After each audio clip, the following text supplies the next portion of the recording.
Hey, good morning, and welcome to FreightWaves Live. I'm excited to be here and how different it is today compared to what we thought it would look like just a couple of months ago. You know, when I was with you in the fall of 2019, we talked a lot about how we were creating the most efficient transportation network in North America through our digital freight platform called JBant 360. And one of the concepts that I introduced really was the cycle of innovation and how we could think about that at an individual level, but also at a company perspective. What does a cycle of innovation look for each one of us?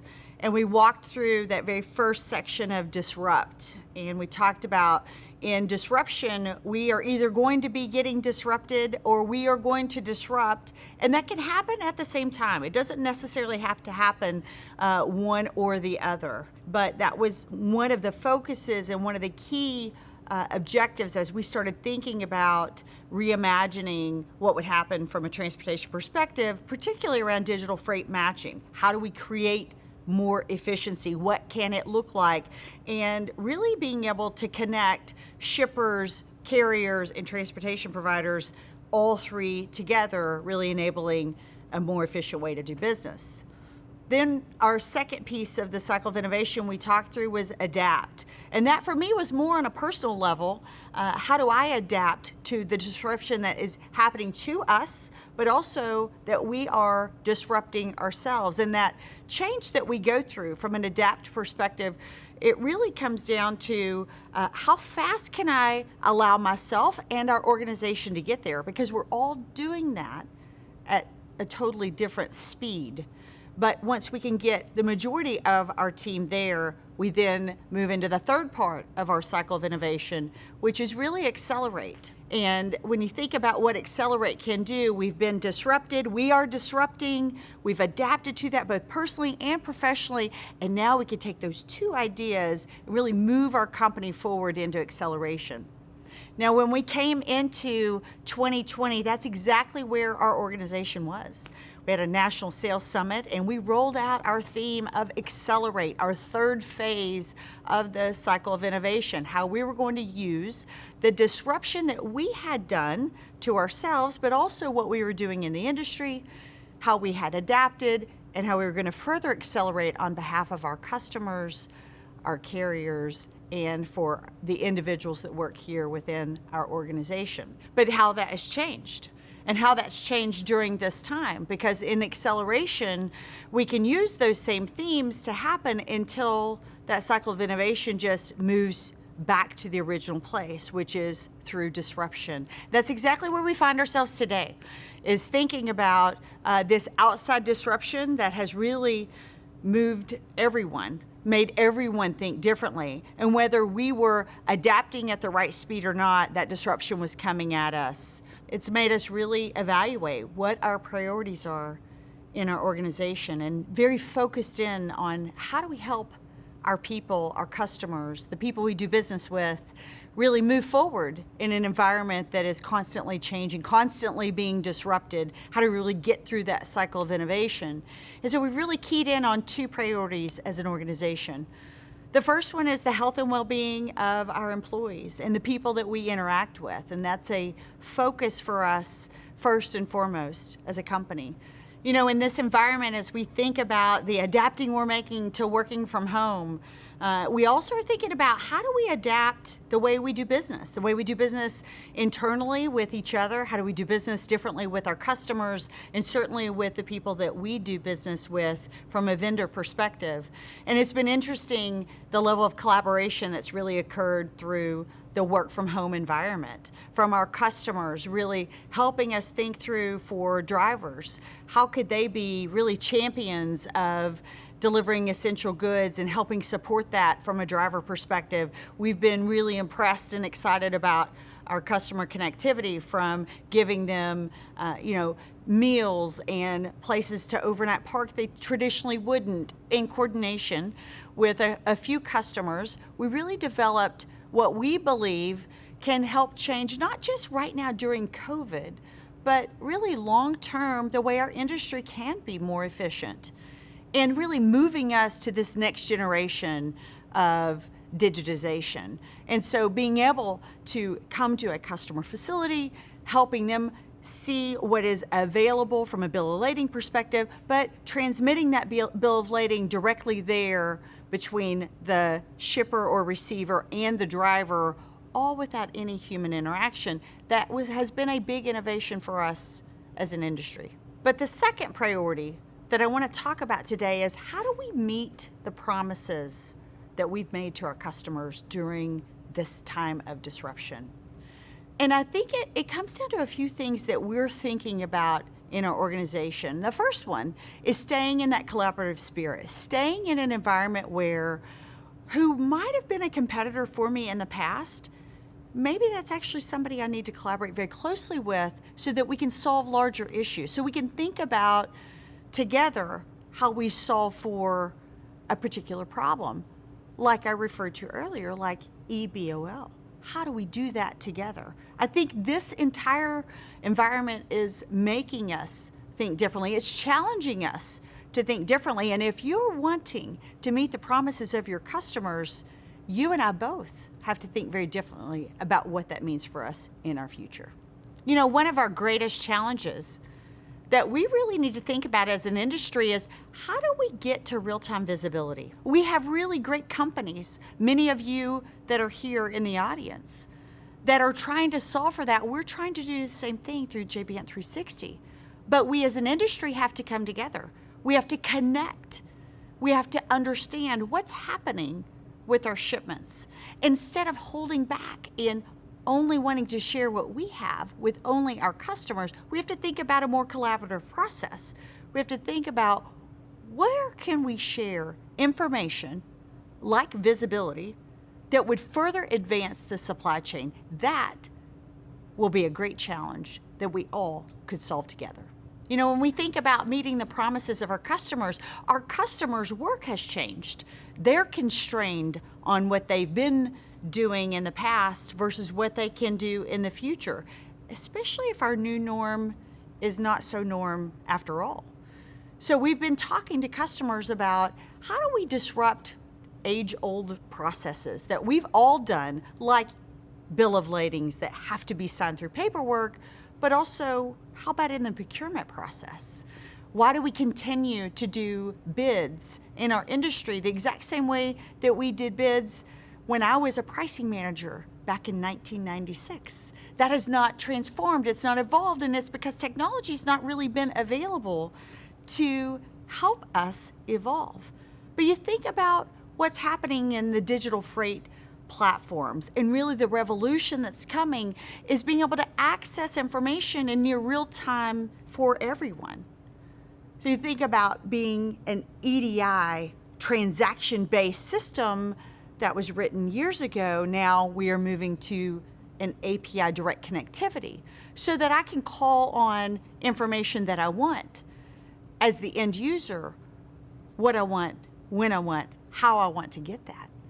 One of the things that we've been doing is working very closely with TMS providers, and we have just launched our new initiative with Blue Yonder. In that scenario, we enable our customers to get real-time pricing all with a simple click of a button, or as simple as letting the routing guide actually move through to each carrier and then taking advantage of thousands of pieces of capacity that are available at any one time, getting the right load on the right truck at the right time. Think about the old spot process that we do today. Many customers say, well, just respond quickly and you get a load.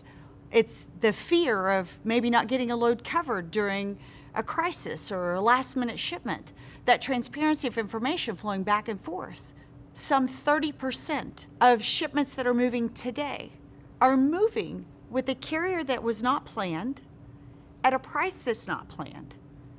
What if we were able to take those two pieces and connect near real time so that we actually could get the most efficient way to move those goods?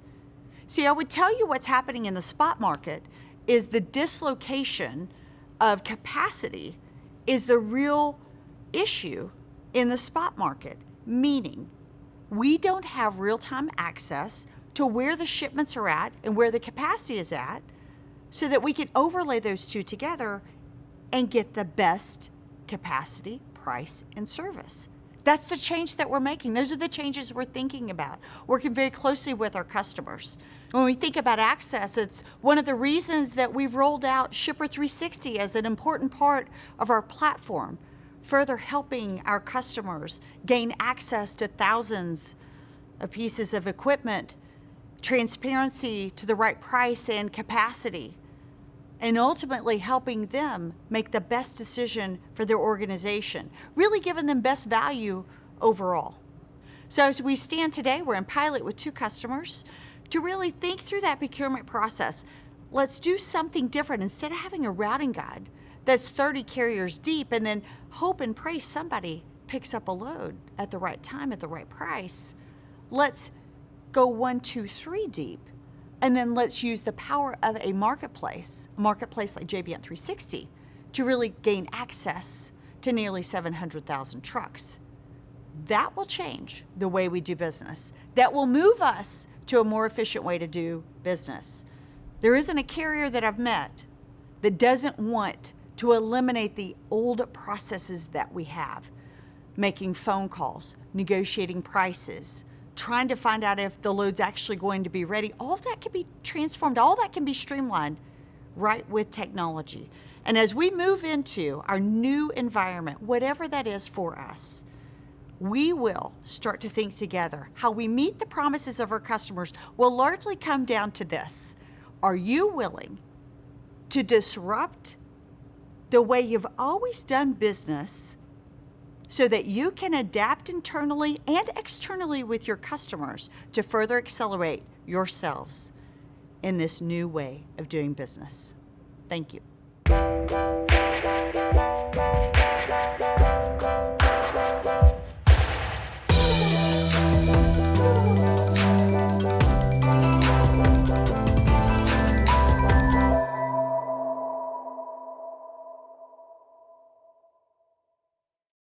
Of course, we had a lot of amazing comments during that keynote. And joining us live now, we have a special treat. All the way from Lowell, Arkansas is Shelley Simpson herself. Shelley, thank you for joining us via Skype today. Good morning. Thank you, Emily. A lot of people talking, of course. As I've heard before, people always say, when Shelley Simpson is talking, I listen. And you had a lot of great insight in your keynote. And I want to expand upon that a little bit further. You talked about the cycle of innovation. When exactly did that start within JB Hunt?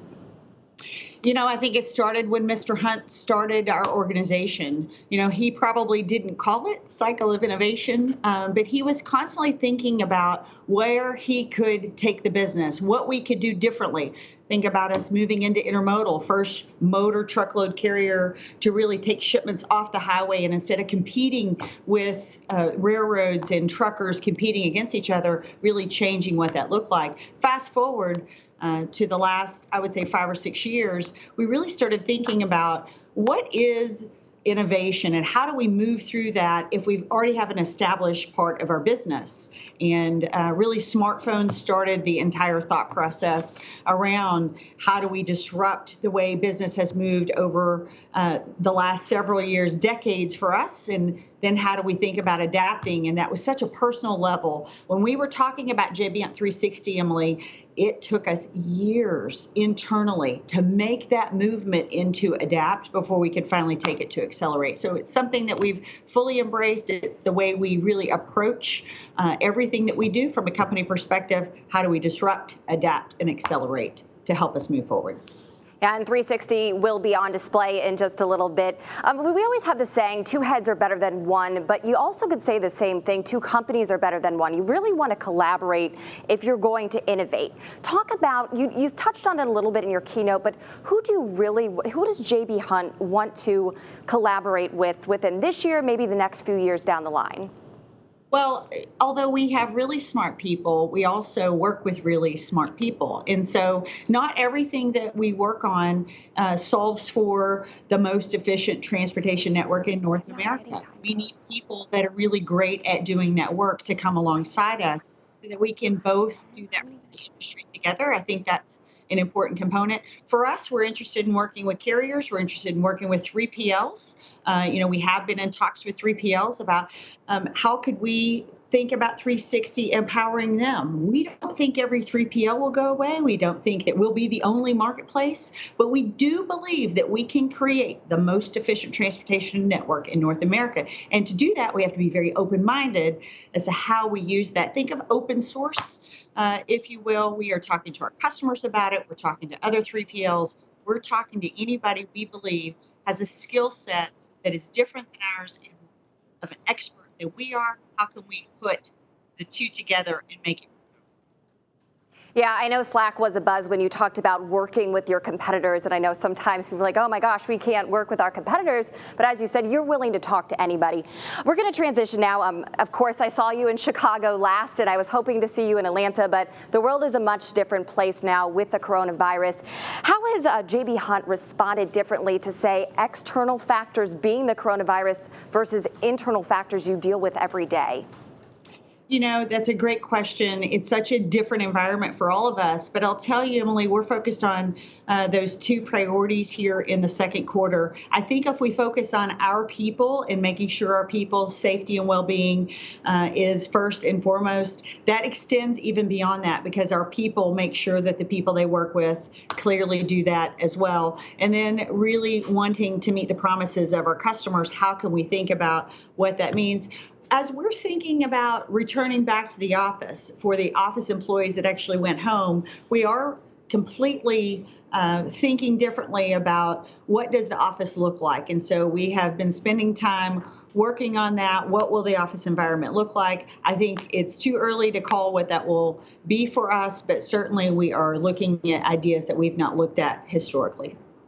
I mean, J.B. Hunt is a campus in itself. We were lucky enough to tour that a little bit ago. And the funny thing is our control room here, the TV guys actually based their control room off your data center. So you guys should be flattered. They got a little bit of inspiration. But talking about, you don't really know what it's going to look like with post-COVID.